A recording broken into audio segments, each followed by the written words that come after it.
C'est bon? Je vais vous parler de la Macédoine.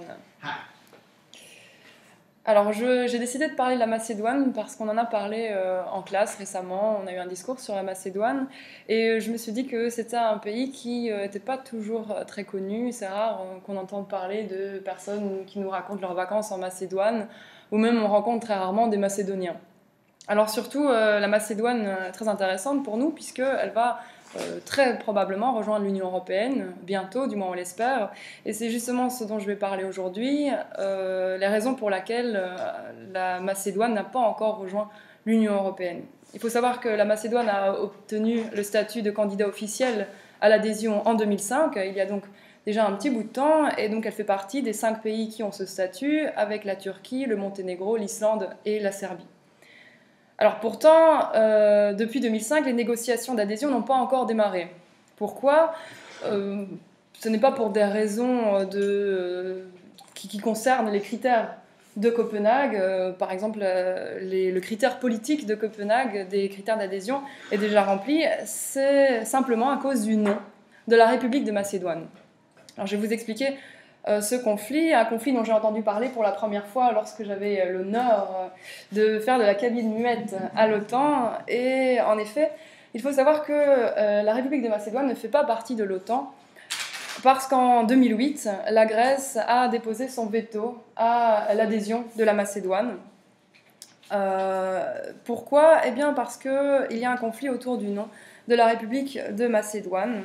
Mais avant de vous expliquer, je vais vous placer un peu le décor. Il faut savoir que la Macédoine faisait partie de la République socialiste de Yougoslavie, avec le Monténégro, la Serbie, le Kosovo, la Bosnie-Herzégovine, la Croatie et la Slovénie. Aujourd'hui, la Slovénie et la Croatie sont les deux seules parties de l'ex-Yougoslavie, les deux seuls pays qui font partie de l'Union européenne.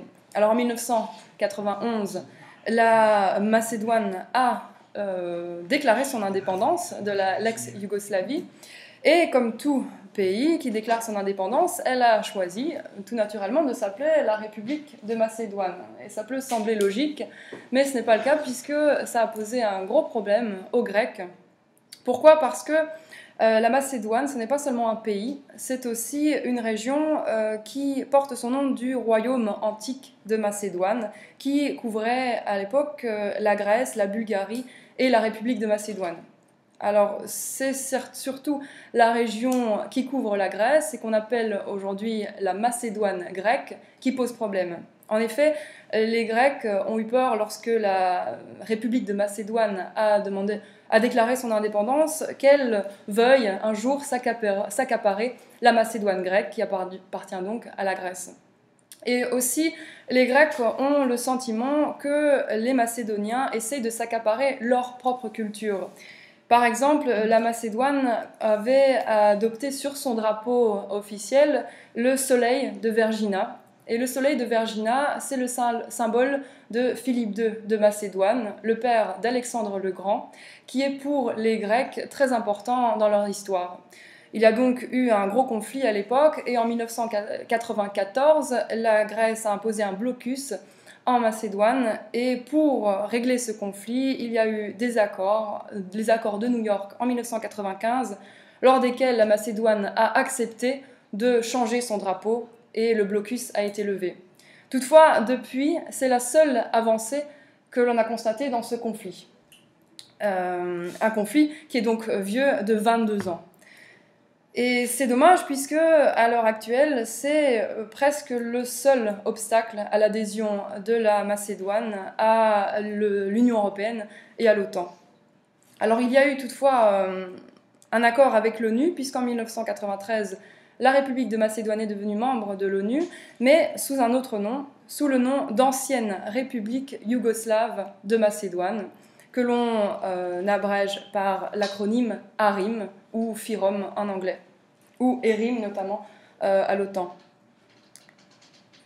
Il y a eu un rapport du commissaire à l'élargissement à l'Union européenne, et dans ce rapport qui date de 2013, donc le rapport le plus récent sur la situation du statut de candidat de la République de Macédoine, et dans ce rapport on voit vraiment que c'est vraiment le conflit du nom qui est le seul problème, puisque le commissaire appelle les autres responsables politiques à vraiment lancer ces négociations et à trouver une solution à ce problème, puisque lorsque les négociations seront lancées, cela permettra à la Macédoine de progresser sur d'autres sujets qui sont beaucoup plus importants, évidemment, que ce conflit du nom.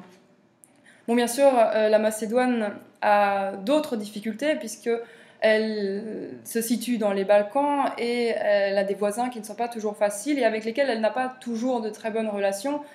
Par exemple, elle est voisine du Kosovo et il faut savoir pendant la guerre du Kosovo en 1999, il y a eu énormément de réfugiés qui sont entrés en Macédoine, 350 000 pour être exact, et même s'ils sont retournés au Kosovo après la guerre, ils ont en quelque sorte galvanisé les sentiments nationalistes des minorités qui vivent en République de Macédoine, et ces minorités sont nombreuses. Alors la plus grande minorité, c'est la minorité albanaise, qui constitue 25% de la population.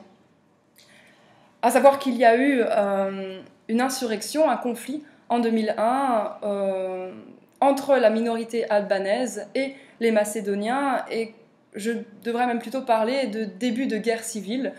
Heureusement, ce conflit n'a duré que 3 mois et les troupes de l'OTAN sont intervenues. Ce conflit s'est conclu par un accord de paix qui a alloué plus de droits aux Albanais sans créer pour autant un État albanais autonome.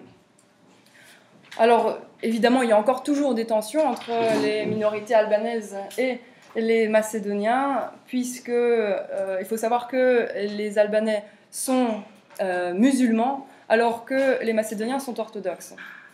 Récemment, notamment, il y a eu un événement qui a fait la une des journaux, c'était pas tellement récemment, c'est en 2012, lorsque des parlementaires macédoniens en sont venus aux mains lors du vote du budget et que plusieurs personnes ont dû être envoyées à l'hôpital.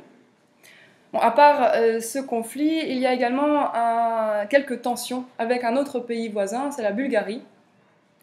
Il faut savoir que les Bulgares et les Macédoniens ont une histoire qui est très semblable, une culture très semblable, et pour justement se différencier, pour essayer d'avoir leur propre identité, ils ont tendance à chacun accuser l'autre de voler la culture de l'autre.